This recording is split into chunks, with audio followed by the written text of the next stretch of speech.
Welcome to EPG Pathshala. I am Dr. Mrinmoy Pramanik. I teach comparative Indian language and literature at the University of Calcutta. Today we will discuss a module from comparative literature, drama in India, and the module is on Rabindranath Tagore's play, theory and the plays, Post Office, Muktodhara, Raktokorobi and Chitra. Tagore, 1861 to 1941. Tagore is a celebrated and significant figure in the roles of poet, novelist, short story writer, playwright, songwriter, composer, educator and social thinker from India. A larger-than-life portrayal and an iconic space to him has always remained highlighted in his native place Bengal and in India. His legendary presence in his contemporary 20th century and voluminous presence in posthumous celebration has been a matter of concern in the social, political and obviously in cultural arena of India and probably in the world, placing India in the contour of world literature through his poems, songs as well of Gitanjali, which was awarded Nobel Prize in Literature during 1913.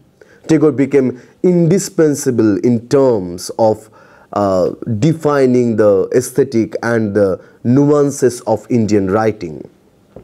In the following sections, 4 plays of Tagore are discussed with their relevance in the dramatic works of Tagore. A poet-dramatist placed in the time of these plays when in Europe, Maeterlinck, Strindberg, Yeats and Eliot are prioritizing the symbolist era. In Bengal, the colonial educated middle class engaging themselves in the plays of farce and of imitating the European stage types with plays of marvelous actions and scene drops. These 4 plays of Tagore, however, disconnects from both the region and places itself with the identity of Indian plays. Now let us go into the discussion of the plays. The first one we take for discussion is the Post Office, or the Bangla title of the play is Dagghor. The Post Office, 1912, a translation of the original play Dagghor in Bengali, was written during what is known as the Gitanjali period, a period when the poet Tagore wrote Gitanjali. The educator Tagore imagined Shantiniketan and Vishwabharati, and the dramatist Tagore revealed some of both the aspects in the Post Office. Operationally, the Post Office divided into 2 acts, the first being a little lengthier than the second. However, Act 1 is much simpler than Act 2. In Act 1, the dialogue goes on with not more than 2 characters on the stage at any given point of time. The boys, since they are individualized, are essentially 1 character. In Act 2, there is more of tension and there are more characters than 2. The pace of Act 1 is slow, whereas the Act 2 is comparatively fast. So that from the point of view of the destiny of impression, both the acts are evenly balanced. The plot revolves around the protagonist, boy Amol, a sick child. In Act 1, the sick child sitting near the window cogitates and talks to the strangers that pass along, and in Act 2 the child is in bed and people talk to him or watch him sleep. In the first act, therefore, the boy looks out, rather peeps in through his window into the world. In the second, the world streams into the child's consciousness. The story engages 2 planes. A mundane life goes on, and the Amol and Gaffer Fakir adds the plane of imagination to it, and then the revelation comes. The plot can be identified from the presence of characters and their perspective added to it. Starting with Omol, the meaning of Omol in Bengali is something pure and untouched by the filth. As Tagore writes in a letter to G.F. Andrews regarding the post office, I quote, Omol represents the man whose soul has received the call of the open road. He seeks freedom from the comfortable enclosure of habits sanctioned by prudent and from the walls of rigid opinion built for him by the respectable. Unquote. Omol can be seen as a symbol who connects to an imaginary plane, who leaves the mundane and parochial world at the end of the play to something which seems death to the worldly characters of the play. But where the king, of whom Omol wanted to be the postman, will let him identify the polar star? A star which remains as a symbol of absolute truth over the relative truth and that decays with the time. This can only be shown by the king, who does not ponder over the parochial ties. Tagore introduces the symbol of king in many of his dramatic works, and each king has their own potential to attach to the play. In the post office, this king is absent in the stage. Only Omol's imagination brings his identity to the reality, and the symbol of Omol's character becomes prominent, as if he is the soul which does not end with the earthly death, but attaches to the being things of nature, of a world unbounded. Another reading before concluding the idea of the post office is to attach Tagore's idea of man and his own imagined community through the education.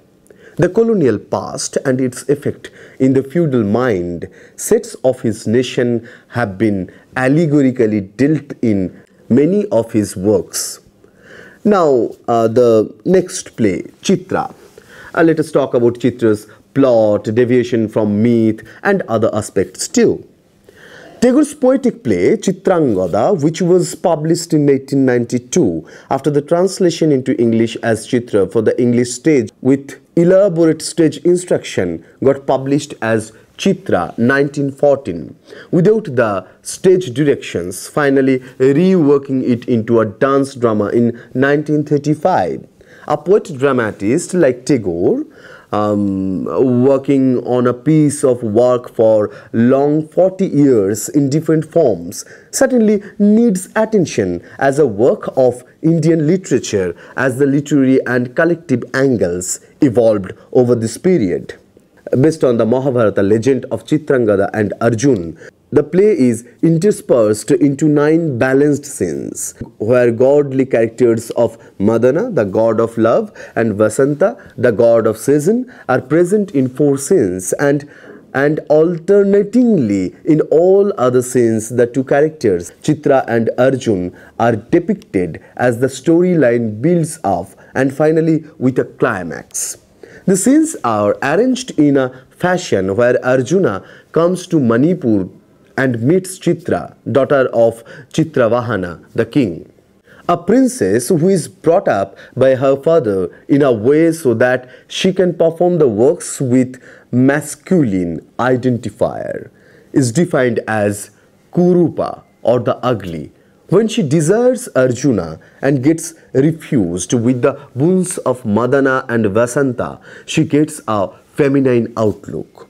Then Arjuna desires her and she agrees to accept Arjuna. However, a symbol of time attached with the boon recurs in the thought of Chitra, and she reveals her true self to Arjuna. Finally, Arjuna accepts. The play ends with the hopeful spirit of Chitra that a successor of Arjuna is in her womb. The plot or the storyboard remains almost the same over the phases of change. However, the readings of the text can be multi-layered before going to unveil the possible symbols studied in this drama. It is thus necessary to study the deviation of Tagore's Chitrangada from the epic described one. The Mahabharata version deals with Chitravahana and Arjuna in the center of the plot, denying completely the identity or agency attached to Chitra. But Tagore keeps Arjuna as a signifier of the masculinity and victory, and engages with Chitra's evolution over time.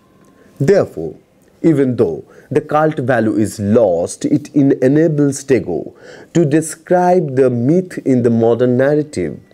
As Satpathy describes, I quote, Tagore, after giving deft touches of signifiers for masculinity at crucial junctures, turns to the traditional Hindu views of Maya, a reality, as illusion. Alas, that this failed disguise, the body should make one blind to the deathless spirit. I unquote. Arjuna realizes this much later, almost at the end of the 1 year of feminine beauty granted to Chitra. Illusion is the first appearance of truth.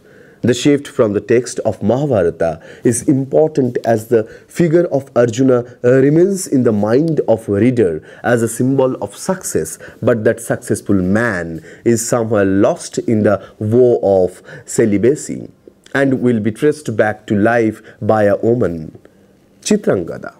Therefore, the idea of feminine gestures and beauty gets dissolved at the end of the play, when illusion becomes the first step towards a reality that Tagore repeats in many of his works as the human reality. At this point, the Tagore made changes in Chitra becomes much relevant, as the ultra-feminine beauty was at first needed to win the masculine figure. The gift of beauty is given by the gods Madana and Vasanta for a span of a year. What is most remarkable is that there is no obvious exhibition of this symbol, which grows so naturally and spontaneously out of the story that it is not noticeous as a symbol in the beginning at all. Chitra, who is brought up as a son, falls in love with Arjuna, who sends her away, saying, "I have the vow of celibacy. I am not fit for thy husband." So she seeks the helps of the god Madana and Vasanta, to whom she says, "Had I the time needed, I could win his heart by slow degree and ask no help of the gods. But it is the labor of lifetime to make one's truth self fully known and honored." Her prayer is granted, but with a significant difference. Vasanta says, "Not for a span of a day, but for 1 whole year, the charm of spring blossoms shall nestle around thy limbs." The significance of time is first indicated in Chitra's words. "Had I but the time needed, it is the labor of lifetime to make one's true self known and honored." This is how Tagore reflected his idea on gender in this play. Now let us talk about the next play, The Waterfall, the plot, politics and other aspects of the play. The Waterfall, published in 1922 with its Bengali original Muktodhara. The insatiable craving of capitalist industrialization and imperialism had been temporarily diminished by the First World War. The war had deeply distressed the poet, and the contradiction of what he called the machine civilization was stark Muktodhara. Thus, even being a Tagore play with its symbolic elements and allegories in it, is much more concrete in its setup, with a proper background of the incidents, and the incidents placed in a proper geometry of incidents. Muktodhara somehow releases Tagore from his poetic dialogue to a more prose world, a world of incidents and actions. Muktodhara, meaning free stream in Bengali, is a waterfall in fictional Uttarkut, ruled by an autocratic king, Ranajit. The waterfall flows from Uttarkot to adjoining valley, Shivtarai. The people of Shivtarai lead their lives with the river. The tyrant king wants to bring Shivtarai under his control and decides to vanquish the people by damming the waterfall, thus denying them water. So the king employs the royal engineer Vibhuti go as to build a great dam to prevent the water reaching the plains below. When the people of Shivtarai are informed about getting jobs, they welcome the idea of building the dam and celebrate in honor of the machine along with Vibhuti. They realize their mistakes when the water is stopped from the mountain. The prince Abhijit learns that he was discovered by the side of the waterfall and adopted by the king. His love for the waterfall and sympathy for the people lead him to stop the king. He demolishes the machine and makes the waterfall free. In the process, the prince is swept away with his mother Muktodhara. By giving freedom to the waterfall, Abhijit releases the people of Shivtarai also to a new dawn.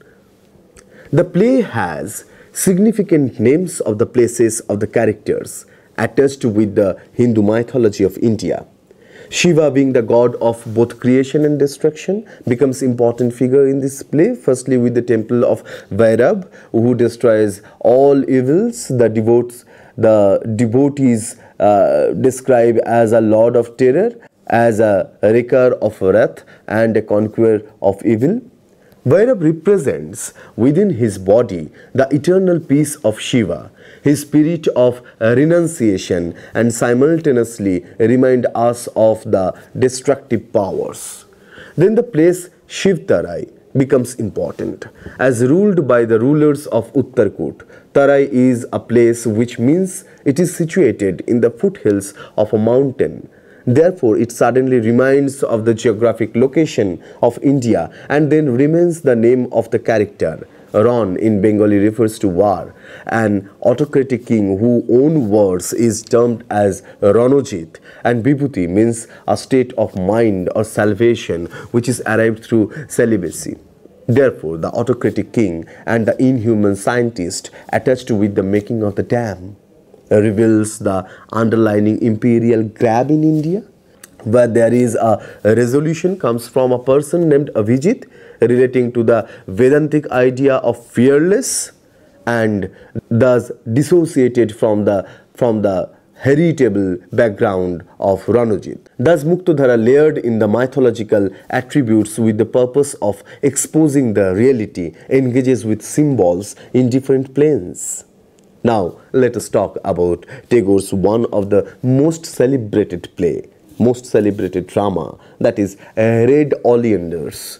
Plot, the idea of freedom and other aspects of the play. Red Oleanders was written in 1923 to 24, originally written as Raktokorobi in Bengali by Tagore. The stream of consciousness that started in Tagore's plays during Muktodhara continues in Red Oleander at a more complex yet well-organized level. The usual discussion of symbols and literary attributes can be only attached once this phase of writing which the poet was going through is much clearer. Tagore himself comments on Raktokorobi. I quote, "It is a vision that has come to me in the darkest hour of dismay." Unquote. The darkest hour of dismay enables Tagore to entail a story of town, a dystopic town in the background, again with the same engineering of characters and incidents placed in a well-thought geometry of a town. Though Tagore at first warns the reader in the introductory note of Red Oleanders, he said, "It is not at all from mythical times, nor can it be called metaphorical."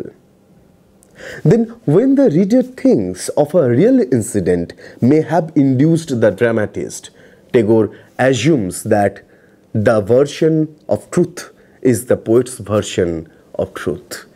there lies the masterstroke of Red Oleanders in a dystopic town named Yakshapuri, where the people are engaged in digging out gold, scratching out from the earth as ordered by the king, the antagonist of the play. The people are made to forgotten the real joy and the sweetness of nature and are called by numbers. At one hand, the religious master, and at the other, the wine seller keeps them alive to extract the gold, which signifies the age-old death of lives. At this outset, a one-act play, even though the proper format of one act is less followed, revolves around. The plot or the synopsis should be treated with the name simultaneously. Red oleanders, a flower of which the garland is made and the protagonist lady Nandini wears. Nandini does not resemble to one aspect as the entire play evolves and the characters are depicted through the eyes and words of Nandini. Therefore, if Yakshapuri is the coke town, then Nandini is the conscience. Along with Nandini, the imaginary character of Ranjan plays a present in the play. Nandini, as posed with her simple poetic words with everyone in the town, reminds of the flashed up of unintended in the Yaksha town. The king and his iron-made chamber with the networks of various workmen of various classes and the working men being reduced to numbers does not gestures of a complete human, which Nandini brings to Yakshapuri. This play has several layers of characters. Some are known by names when they talk to Nandini, and when they returns to the world of excavation, their number retains. Kishore, Fagulal or a Gokul is thus fearful and yet unknowingly happy while meeting Nandini. The class of mayor or of professor and of the other upper strata always faces Nandini with a feeling of conspiring against the system. The only person who cannot be fitted into this frame is Bishu, the poet-singer of the play, who realizes the consequences of the network of the town and the excavation, but identifies himself with the other part of the Ranjan or moon, the part which is not it up, the part which is even being aware of the constant plunder of humanity, could not resist it. Thus, Bishu is the conscience who was silent till Nandini arrives with the advent of Ranjan. The symbol of a rebel against the inhuman extraction of wealth in the post-World War I scenario can be much vividly discovered if the idea of a rebel for humanity is read in the Red Oleanders. Tagore's need of Nandini was to reject the defined masculinity in the capitalist world of war and exploitation. A fertile land in the end of the play with the fruits of earth could only be seen, as the fertility of Mother Nature can be obtained if it is not filled with the greed but with the masculinity of creation. Now, let us conclude our discussion. These plays discussed, if seen in the retrospect, it enables us to extract the poetic excellence, but moreover, the evolution of thesis of Tagore as a humanist and as a philosopher. From the individual self-freedom through the openness of mind and liberating the soul in a converging and assimilating world of post office to the profound feminine self and the reality of being of a person in Chitra. From the world of Abhijit to the world of Nandini, from the nature to the assimilation of nature, the concrete vision of an imaginary nation is found. A poet's nation at the verge of extinction with the grab of modernity and greed, with unscrupulous masculinity overdoing the creative Shiva, the masculinity of Indian nature, and finally a fear of a dystopic world where the colonial powers define the nation within colonies and fragments humanity. As said by the poet himself in Sadhana, a literary magazine, I quote the poet here, "A man who by his profession is concerned with any particular aspect of life is apt to magnify his proportions in laying undue stress upon facts. He loses his hold upon truth. A detective may have the opportunity of studying crimes in detail, but he loses his sense of their relative place in the whole social economy." I unquote. Now let us summarize our whole discussion. In this module on theory and play of Tagore, we have chosen 4 plays written by Tagore, and those are Post Office or Dagghar, Chitrangada, Waterfall or Muktodhara, and Red Oleanders or Raktokorobi. We have introduced Tagore very briefly in this discussion, and we have discussed all the 4 plays with plot, themes and characters, and with textual analysis of the plays and the greater significance of the plays and the context of the plays also. We have tried to discuss the theory which has reflected in these 4 plays, and the theory and the philosophy of Tagore, what was reflected in different other writings of the Tagore, also reflected in these plays, and we have pointed out those. We came to know from these plays that how much Tagore criticized the idea, the so-called idea of nation, how much Tagore criticized the imperialism and the bad effect of industrialization of the people of the area, what is known today as Third World or Global South or etc. Tagore was very much critical about the human freedom. Tagore was very much critical about the whole education system, and Tagore believed that there should be freedom in every sense of human practice and expression, and Tagore very specifically believed in freedom in education. And from those ideas, the character like Amol came in the play called Post Office or Dagghar. Tagore always tried to build a character of goodness, a well character who will overcome all the power of the evils and who will call a new dawn, a new morning for the common people, for the humanity in much better sense. So through the plays Muktodhara and Raktokorobi, we found that Tagore was so eager to call a person, to call a conscience or consciousness, what will bring us to the better world, to the new world, which will establish the victory of humanity. And Tagore made us very much conscious about the imperial power and the power of evil power of industrialization and the capitalism.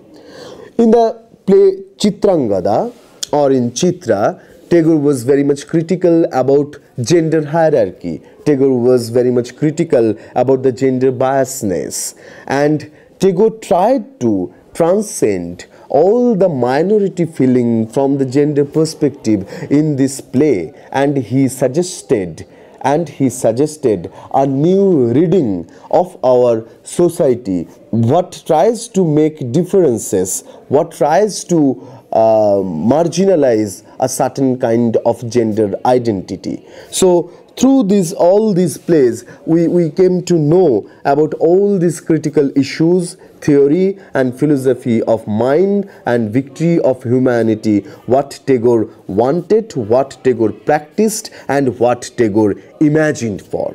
Thank you.